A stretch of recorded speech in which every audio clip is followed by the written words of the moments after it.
അസ്സലാമു അലൈക്കും. നമ്മൾ മറ്റൊരു വിഷയം പ്രസന്റ് ചെയ്യാൻ റിയാക്ട് ചെയ്യാൻ വേണ്ടിയിട്ട് ഇരുന്നതായിരുന്നു ആക്ച്വലി. പക്ഷേ നല്ല കോമഡി ആയിട്ടുള്ള ഒരു ചെറിയൊരു ഡിബേറ്റ് കണ്ടു. അപ്പോൾ പെട്ടെന്ന് സ്പോണ്ടേനിയസ് ആയിട്ട് നമ്മൾ വിഷയം മാറ്റി നല്ല രസകരമായ ഒരു ടോപ്പിക് കിട്ടിയപ്പോൾ അതിനൊന്ന് അല്ലേ റിയാക്ട് ചെയ്ത് കളയാം, രണ്ടു വാക്ക് പറഞ്ഞു കളയാം എന്ന് തോന്നി. ഏതായാലും ഇൻഷാ അല്ലാഹ് നമുക്ക് സ്റ്റാർട്ട് ചെയ്യാം, കൂടുതൽ മുഖവരയില്ലാതെ. അതെ, വലിയ ചർച്ച പിന്നെ വലിയ തയ്യാറെടുപ്പുകളൊന്നും ഇല്ലാതെ പെട്ടെന്ന് നടത്തുന്ന ഒരു റിയാക്ഷൻ ആണ്. പക്ഷെ ഇതിനെ സംബന്ധിച്ചിടത്തോളം അത് മതി എന്നുള്ളതാണ്.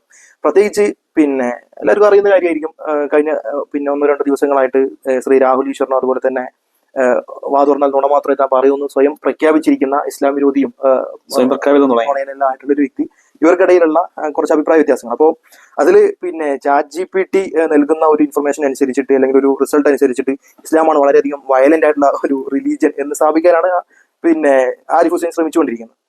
അപ്പൊ അതിലൊരു പ്രശ്നം എന്താണെന്നുണ്ടെങ്കിൽ ഒരിക്കലും ഫാക്ച്വൽ ആയിട്ട് ആ റിസൾട്ട് കിട്ടൂല എന്നുള്ളതാണ്. ആ റിസൾട്ട് കിട്ടാതിരിക്കുന്നതിൽ പിന്നെയുള്ള കുറെ പരിമിതികളും കാര്യങ്ങളൊക്കെ ഉണ്ട്. അപ്പോൾ പലപ്പോഴും ഈ രാഹുൽ ഈശ്വറെ പോലെയുള്ള ആളുകൾ അദ്ദേഹത്തിന്റെ ഒരു നല്ലൊരു പേഴ്സണാലിറ്റി കൊണ്ടായിരിക്കാം ഇത്രമാത്രം വാതുറന്നാൽ പിന്നെ ഈ ആരിഫിനെയും ലിയാഖത്തിനെയൊക്കെ പോലുള്ള ആളുകളെ കേൾക്കുന്നവർക്കറിയാം ഇവരൊക്കെ വാതുറക്കുന്നത് തന്നെ ഒന്നില്ലെങ്കിൽ പിന്നെ ഇസ്ലാമിനെ തെറി പറയാനോ അതല്ലെങ്കിൽ അതിനെതിരെ നുണ പറയാനോ മാത്രമാണ്. പിന്നെ ഇങ്ങനെയൊക്കെ നുണ പറഞ്ഞു തെറി പറഞ്ഞു കിട്ടുന്ന ആ പൈസയ്ക്ക് പിന്നെ എന്തെങ്കിലുമൊക്കെ കഴിച്ചു ഉദര നിമിത്തം വേറൊരു പണി അതിനുവേണ്ടി മാത്രം വീഡിയോയും കണ്ടിട്ടില്ല. നാട്ടുകാർക്ക് ഗുണമല്ല, അതിന് മാത്രം പ്രശ്നം. അതെ അതെ, ഒരു കഴിവ് എന്ന് പറഞ്ഞ സാധനം വേണ്ടേ. പിന്നെ പല ആളുകളുടെ കഴിവില്ലായ്മ കൊണ്ടൊക്കെ ആയിരിക്കാം ഈ രംഗത്തേക്ക് ഒരു ഗതികേടൊക്കെ ആയിരിക്കാം. അപ്പൊ ഇതിലുള്ള ഒരു വിഷയം എന്നുണ്ടെങ്കിൽ പിന്നെ ഇങ്ങനെ ജീവിക്കുന്ന ഇത്രമാത്രം വൃത്തികെട്ട നിലവാരമില്ലായ്മയിൽ ജീവിതം കൊണ്ടുപോകുന്ന ആളുകൾ, അത്തരം ആളുകളെയൊക്കെ വളരെയധികം റെസ്പെക്റ്റോടുകൂടി ആണ് പലപ്പോഴും ഇത്തരം വീഡിയോകളിൽ പിന്നെ രാഹുൽ ഈശ്വറിനെ പോലുള്ള ആളുകളൊക്കെ റെസ്പോണ്ട് ചെയ്യുന്നത്. അപ്പോൾ അങ്ങനെ ഇത്രയും അതപ്പതിച്ച ആളുകളോട് മാന്യമായി പെരുമാറുന്നതിനുള്ള പരിമിതി എന്താണെന്നുള്ളത് അദ്ദേഹത്തിന് തന്നെ ബോധ്യപ്പെട്ടുള്ള ഒരു ദിവസമായിരിക്കും ഏതായാലും പിന്നെ ഈ ഒരു ലൈവ് അടിപൊളിയായി തേഞ്ഞു പോകുന്ന അടിപൊളിയായിട്ടുള്ള രംഗാണ്. പിന്നെ അപ്പൊ അതിന്റെ ഒരു പ്രശ്നം അതാണ്. പിന്നെ ഇത്തരം ആളുകൾ ഇപ്പൊ നമ്മൾ ഈ പിക് ഫൈറ്റുകൾ പാടൂല എന്ന് പറയുന്നത്, അതായത് ഈ ഡേർട്ടി പിക്സ് ഇപ്പൊ വഴി കടന്ന് പിന്നെ കുരയ്ക്കുകയും അതുപോലെ തന്നെ അവരുടെ ശരീരം മുഴുവൻ ആദ്യമേ ചളിയിൽ നിറഞ്ഞു നിൽക്കുന്ന ആളുകൾ, അത്തരം ആളുകളായിട്ട് നമ്മൾ പിന്നെ ഈ ഫൈറ്റിന് പോയി കഴിഞ്ഞാൽ നമ്മുടെ മേലെ കൂടി ചളിയാവുക പ്രത്യേകിച്ചൊന്നും നടക്കൂല. ഇപ്പൊ ഈ ആരിഫിനെയും ലിയാഖത്തിനെയും പോലുള്ള ആളുകളോടൊക്കെ സംസാരിക്കുമ്പോൾ നമ്മൾ പോലും പലപ്പോഴും നേരിടുന്ന ഒരു പിന്നെ പരിമിതിയാണ്. കാരണം നമ്മുടെ മേലെ പോലും ഇത്തരം ഡേർട്ടി പിക്സുമായിട്ട് സംസാരിക്കുമ്പോൾ നമ്മുടെ മേലെ പോലും ആ ചളിയായി പോകുന്നതാണ്. അപ്പൊ പിന്നെ ഇത്തരം ആളുകൾ പറയുന്നതിൽ എന്തെങ്കിലുമൊക്കെ ഫാക്ച്വൽ ആയിട്ട് ഉണ്ടാകുമോ എന്ന്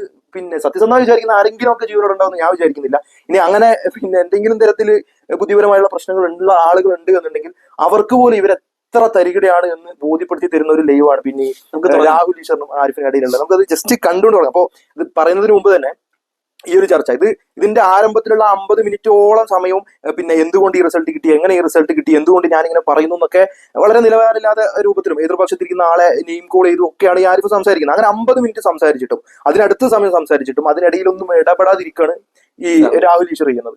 അപ്പൊ അത്രമാത്രം മാന്യതയോടെ ഇടപെടാതിരുന്ന് ഇതുപോലുള്ള ആളുകൾക്ക് സമയം കൊടുക്കുമ്പോൾ അവരുടെ തിരിച്ചുള്ള നിലപാട് എന്താണ്, റെസ്പോൺസ് എന്താണ്, അവരെന്ത് നിലപാട് എടുക്കുന്നത് നമുക്കിത് കാണാൻ കഴിയും.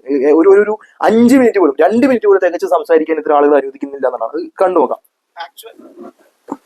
Is the ranks created can be considered academically valid? ഇത്ര മതിയോ?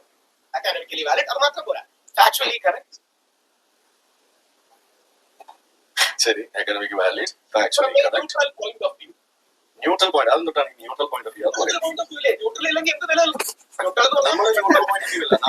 ഞാൻ ഇസ്ലാമിൽ തന്നെയാണല്ലോ. അല്ലെ, ന്യൂട്രൽ എന്ന് പറയുമ്പോഴേക്കും അദ്ദേഹത്തിന് വന്ന് ഭാവിക്കുന്നത് അങ്ങനത്തെ ഒരു ചോദ്യം എന്നുള്ളത്. അപ്പൊ ഇവിടെ എന്ത് സംഭവിക്കുന്നുണ്ടെങ്കിൽ ഇങ്ങനെ അങ്ങനെ പിന്നെ ഒരു സെർച്ചാണ് ഉദ്ദേശിക്കുന്നത് എന്നുണ്ടെങ്കിൽ ഇന്ന രൂപത്തിൽ ന്യൂട്രൽ ആയിക്കൊണ്ട് ഈ രംഗത്ത് എന്താണ് ഫാക്ച്വൽ ആയിട്ടുള്ള കാര്യം എന്നുള്ളത് അതിനനുസരിച്ചുള്ള പ്രോംപ്റ്റ് കൊടുക്കും. ഇപ്പൊ നമുക്കറിയാം ChatGPT എന്ന് പറയുന്നത് പലപ്പോഴും നമുക്ക് മാനിപ്പുലേറ്റ് ചെയ്യാൻ പറ്റും. കുറെ അധികം ഡാറ്റാസ് നമ്മൾ ഉദ്ദേശിച്ച സാധനം എന്താണെന്നുള്ളതിന് അനുസരിച്ചിട്ട് പ്രോംപ്റ്റുകൾ യൂസ് ചെയ്തുകൊണ്ട് അതിനെ മാനിപ്പുലേറ്റ് ചെയ്യാൻ പറ്റും. അപ്പൊ അങ്ങനെയുള്ള പ്രോംപ്റ്റ്സ് യൂസ് ചെയ്തുകൊണ്ട് തട്ടിപ്പെടുത്തുന്നതിലൊന്നും കാര്യമില്ല. മര്യാദയ്ക്ക് ന്യൂട്രൽ ആയി ഫാക്ച്വൽ ആയി എന്താണ് ആ രംഗത്ത് പറയാനുള്ളത്. ചന്ദ്രൻ ഇത് പറഞ്ഞ മാതിരി most phone watching Pakistan, most phone watching Islamic countries. അതുപോലെ ഏത് പിന്നെ ഒരു 5ാം ക്ലാസ്സിൽ 6ാം ക്ലാസ്സിൽ പഠിക്കുന്ന പിള്ളേർക്ക് ഇന്നത്തെ കാലത്ത് അറിയാം ഈ കൊടുക്കുന്ന സെർച്ച് തട്ടിപ്പാണെന്നുള്ളത്. എനിക്ക് തോന്നുന്നു ഇവർക്കൊക്കെ ഈ സെർച്ചും അതുപോലെ തന്നെ ഡാറ്റ എടുക്കുന്ന വിഷയത്തിലൊക്കെ പിന്നെ എന്തോ കാര്യമായിട്ടുള്ള പ്രശ്നം ഉണ്ട് എന്നുള്ളത് ഇത് കാണുന്ന ആർക്കും മനസ്സിലാവും. കാരണം ഇവർക്ക് വേണ്ട എന്താണ്, ഇസ്ലാമിനെ തെറി പറയാൻ കഴിയുന്ന ഇസ്ലാമിക അധ്യാപനങ്ങൾ ഏതെങ്കിലും രൂപത്തിൽ വളച്ചൊടിച്ച് കാണിക്കാൻ കഴിയുന്ന സ്വഭാവത്തിലുള്ള ഒരു റിസൾട്ട് കിട്ടണം എന്നുള്ളത് ബെഗ് ചെയ്യണം, അങ്ങോട്ട് പറയണം, എന്ത് ഉത്തരം വേണ്ടത് എന്നുള്ളത് അങ്ങോട്ട് പറഞ്ഞു കൊടുക്കണം. Most phone watching countries Pakistan എന്ന് പറഞ്ഞു കഴിഞ്ഞാൽ സ്വാഭാവികമായിട്ടും ഗൂഗിൾ സെർച്ച് എഞ്ചിൻസ് വർക്ക് ചെയ്യുന്ന അങ്ങനെയാണ്. ഈ കീവേഡ്സിന് യോജിച്ച തരത്തിലുള്ള result which is the most porn watching എന്നൊന്നല്ല, മോസ്റ്റ് പോൺ വാച്ചിങ് പാകിസ്ഥാൻ. എന്തൊരു കോമഡി. ലൈവില് വന്ന് ഇരുന്നിട്ട് അങ്ങനെ സെർച്ച് ചെയ്യാനുള്ള അദ്ദേഹത്തിന് കോൺഫിഡൻസിന് ഒരു അവാർഡ് കൊടുക്കണം. പിന്നെ അതിനേക്കാൾ ഇതിനൊരു ഇതെന്ന് പറഞ്ഞാൽ എത്ര കോമാളിത്തരാന്ന് ആലോചിച്ച് നോക്കാം. അതായത് ഇങ്ങനെ ഒരു റിസൾട്ട്, ഇങ്ങനെ ഒരു പ്രോംപ്റ്റ് അവിടെ കൊടുത്തു കഴിഞ്ഞാൽ ഇയാൾ പറയുന്ന കള്ളത്തരാണ്.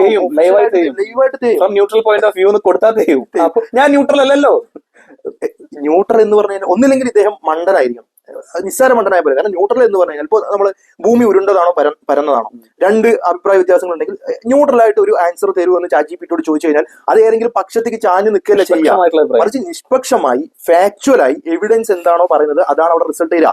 നിഷ്പക്ഷമായിട്ടുള്ള റിസൾട്ട് തരൂ എന്ന് പറഞ്ഞു കഴിഞ്ഞാൽ ഫാക്ച്വലായി എവിഡന്റ്ലി എന്താണ് യാഥാർത്ഥ്യം എന്നുള്ള റിസൾട്ട് തരികയാണ് ചെയ്യുക. ആ റിസൾട്ട് തരൂ, അങ്ങനെ ഒരു പ്രോംപ്റ്റ് കൊടുക്കും. അതായത് യാഥാർത്ഥ്യം എന്താണ്, ഈ പറഞ്ഞ പോലെ പിന്നെ ഒരു തരം തന്റെ മതവിരോധത്തിനനുസരിച്ച് പ്രോംപ്റ്റ്സുകൾ കൊടുത്ത് അങ്ങനെ ഉണ്ടാക്കുന്ന റിസൾട്ടിനപ്പുറത്തേക്ക് യാഥാർത്ഥ്യം എന്താണോ ആ യാഥാർത്ഥ്യത്തിനനുസരിച്ചുള്ള റിസൾട്ട് തരൂ. അങ്ങനെ ഒരു പ്രോംപ്റ്റ് കൊടുക്കും എന്ന് പറയുമ്പോൾ യാഥാർത്ഥ്യം അല്ല എനിക്ക് വേണ്ടത്.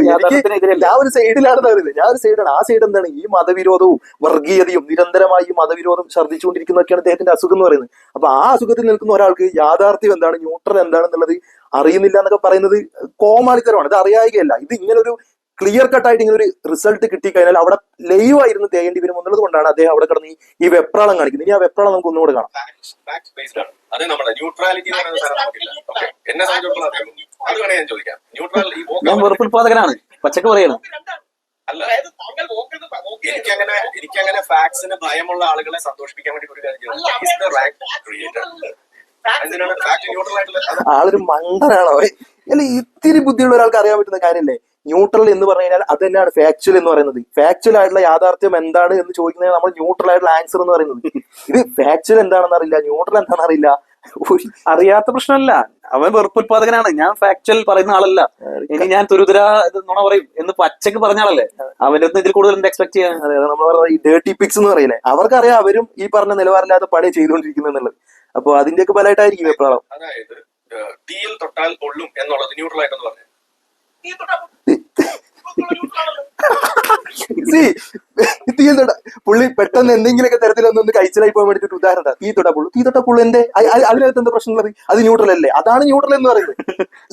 ഇത്രയും എന്താ പറയാ നിഷ്കളങ്കനായ മണ്ടെന്ന് പറയില്ലേ, ഒരു കൗണ്ടർ പറയാൻ പോലുള്ള വിവരം ഉണ്ടാകുന്നില്ല എന്നുള്ളതാണ്.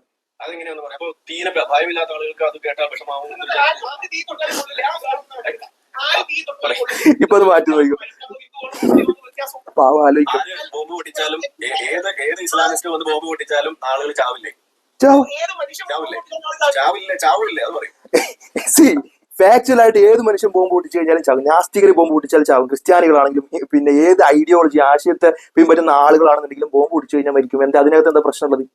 അപ്പൊ ഇത് കയ്യിൽ നിന്ന് പോയി സത്യസന്ധമായിട്ടുള്ള ഒരു റിസൾട്ട് തരൂ എന്ന് പറഞ്ഞു കഴിഞ്ഞാൽ താൻ കള്ളനാണ് എന്നുള്ളതിനനുസരിച്ച് അതിനെ തെളിയിക്കുന്ന ലൈവായി തേനൊട്ടുന്ന റിസൾട്ട് ലഭിക്കുമെന്ന് അറിഞ്ഞുകൊണ്ട് ഒരു ഉളുപ്പുമില്ലാതെ വരില്ല. ന്യൂട്രൽ ആയിട്ടുള്ള റിസൾട്ട് എന്താണ് എന്ന് അറിയാത്ത സ്വഭാവത്തിൽ കിടന്നില്ല. എന്നിട്ട് അതിനൊക്കെ പറയുന്നത് തീ തൊട്ടാ പൊള്ളോ ഇല്ലയോ എന്നുള്ളതിന്റെ ന്യൂട്രൽ ആയിട്ടുള്ള ആൻസർ എന്താണെന്നൊക്കെ ചോദിക്കുന്നത് ഇത്രമാത്രം ബുദ്ധിയില്ലായ്മ ഉണ്ട് എന്നുള്ളതാണ്. മുഖം കെട്ട് പോവാന്ന് പറഞ്ഞാൽ അത് വിളിച്ചു വരുത്തിയിട്ടാണ് ഇയാൾ അങ്ങോട്ട് വിളിച്ചു വരുത്തിയാണല്ലോ. അതെ, പിന്നെ വളരെ പ്ലാൻ ചെയ്ത് ഇതൊക്കെ സ്ക്രീൻഷോട്ടും മറ്റൊക്കെ എടുത്തു വെച്ച് പാവം ഇന്ന് മുഴുവൻ ഇരുന്ന് പണിയെടുത്തിട്ടാണ് ഇങ്ങനെ ഒരു ലൈവ് ഒപ്പിച്ചെടുത്ത്. പക്ഷെ എപ്പോഴൊക്കെ പരിപാടി അവതരിപ്പിച്ചാലും പുള്ളി തന്നെയാണ് അവസ്ഥ.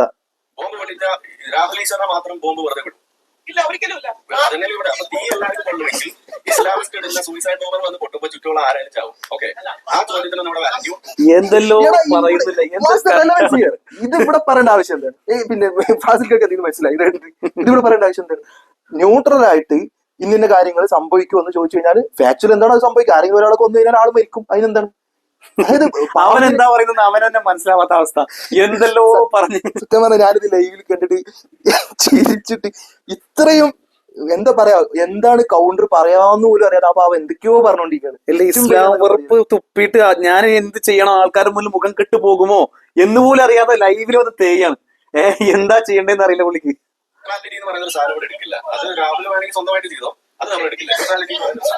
ന്യൂട്രാലിറ്റി എന്ന് പറയുന്ന സാധനം പുള്ളി എടുക്കില്ല എന്നാണ് പറയുന്നത്. എന്ന് പറഞ്ഞു കഴിഞ്ഞാൽ ഫാക്ച്വൽ ആയിട്ടുള്ള യാഥാർത്ഥ്യം എന്താണോ അത് ഞാൻ എടുക്കില്ല എന്നാണ് ഇയാൾ പറയുന്നത്. ഇയാൾക്ക് ഭാഷ അറിയില്ല എന്നുള്ള സംശയം. ഇയാളെ ഫോളോ ചെയ്ത് നിർത്തണം എന്ന് എനിക്ക് തോന്നട്ടെ. കാരണം ഞാൻ നുണ പറയുന്നവരാണെന്ന് പച്ചക്ക് പറയണത്. അതിന്റെ അർത്ഥം എന്താ? ന്യൂട്രാലിറ്റി ഇവിടെ എടുക്കില്ല.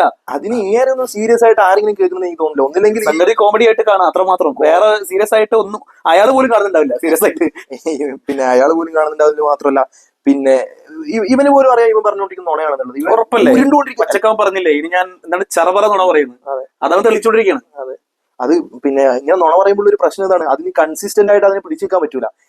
ഇപ്പൊ ആലോചിച്ച് നോക്കുക, ഈ വീഡിയോയുടെ തുടക്കത്തിൽ 50 മിനിറ്റോളം സമയം പിന്നെ ആരിഫ് ഹുസൈൻ സംസാരിക്കുന്നുണ്ട്. അവിടെ ഒന്നും രാഹുലിന് ഒരു പ്രശ്നം കാണുന്നില്ല. രാഹുൽ ജസ്റ്റ് സ്റ്റാർട്ട് ചെയ്യുന്നു. എന്നാൽ പിന്നെ നമുക്ക് ഇങ്ങനെ നോക്കാം, ന്യൂട്രൽ ആയിട്ട് ഇതിന്റെ യാഥാർത്ഥ്യം എന്താണെന്നുള്ള ഒരു പ്രോംപ്റ്റ് സെർച്ച് കൊടുക്കാം. അപ്പൊ പിന്നെ ന്യൂട്രൽ ആയിട്ട് നമുക്ക് അറിയാലോ, നമ്മൾ ഏതെങ്കിലും ഒരു പക്ഷത്ത് നിൽക്കണ്ട, നമ്മൾ ഇതുവരെ കൊടുത്തിട്ടുള്ള എന്തെങ്കിലും ഡാറ്റയ്ക്ക് അനുസരിച്ചുള്ള ബയാസുകളൊന്നും വേണ്ട. ന്യൂട്രൽ ആയിട്ട് എന്താണ് ആവശ്യത്തിലെ യാഥാർത്ഥ്യം എന്ന് പറയുമ്പോൾ അതിന് ഞാൻ ന്യൂട്രലിന്റെ ആളല്ല എന്ന് പറയുന്നത്. എന്ന് പറഞ്ഞു കഴിഞ്ഞാൽ ഞാനൊരു പക്ഷത്തിന്റെ ആളാണ്, ഞാനൊരു വെറുപ്പുൽപാദനത്തിന്റെയും വംശീയതയുടെയും വർഗീയതയുടെ ഒക്കെ പക്ഷത്ത് നിൽക്കുന്ന ആളാണ്.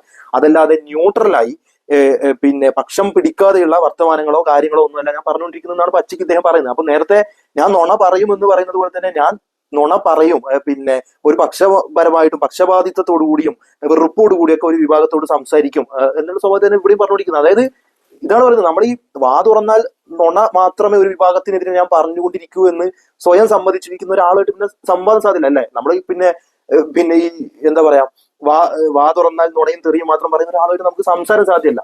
ഈ സാധ്യല്ല എന്ന് പറയുന്നത് പോലെ യുക്തിവാദി എന്ന് ഇനിയും ഒരാരും ഇയാളെ വിളിക്കരുത്. കാരണം ഇയാൾ വെറും വെറുപ്പുൽപാദകനാണ്, വെറും വേണമെങ്കിൽ സിംപ്ലി നുണയെന്ന് പറയാം.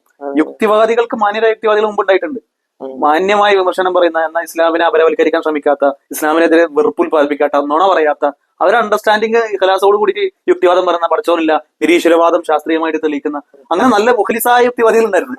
ഇവൻ വെറും തെമ്മാടിയാ, പച്ചക്ക് പറയാലോ, ഇവൻ വെറും തെമ്മാടിയാ.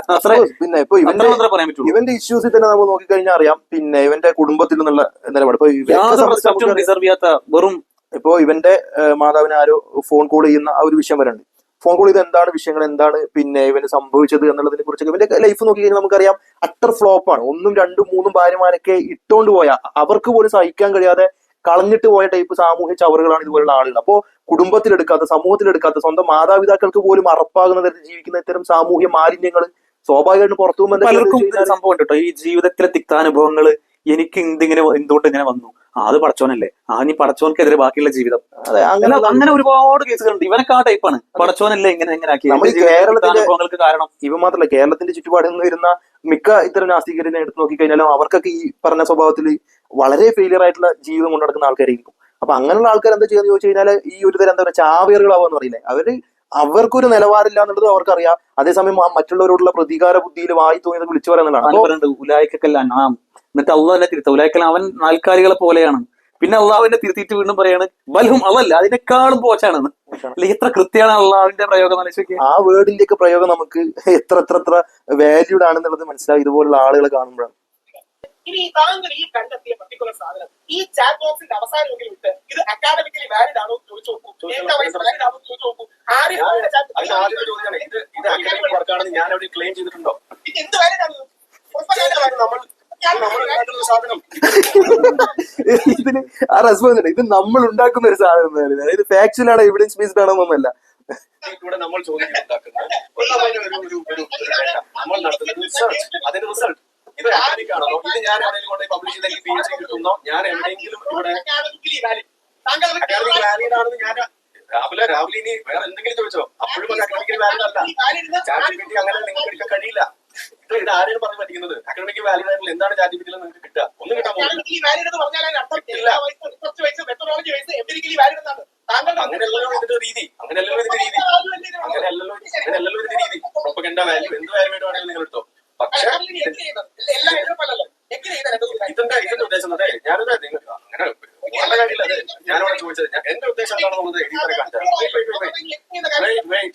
ഒന്നും പേടിക്കണ്ടത്, സാരോടെ വരും. Wait, okay. എന്താണ് ഇത് അക്കാഡമിക്? ഒന്നാമത് ഞാൻ പറഞ്ഞു, ഇത് അക്കാഡമിക് വാലിഡ് ആയിട്ടുള്ള സാധനം അല്ലെങ്കിൽ അങ്ങനെ ഒരു എവിടെയും പബ്ലിഷ് ചെയ്യാൻ വേണ്ടിയിട്ടാണ് ഞാൻ ചെയ്തത്. എവിടെയും നമ്മൾ പറഞ്ഞില്ല. ഇത് ഒരു കോൺവെർസേഷൻ സ്റ്റാർട്ടർ ആണ്. ഇതാണ് എന്റെ ഉദ്ദേശം. ഇപ്പൊ നമ്മൾ സംഭവിക്കുന്ന സാധനം ഇത് സംഭവിക്കണം. ഇതാണ് ഡെമോക്രസിയിൽ നടക്കേണ്ടത്. രാവിലെ പേടിക്കുന്നതാണ് ഞാൻ ചോദിക്കുന്നത്. Metrological campus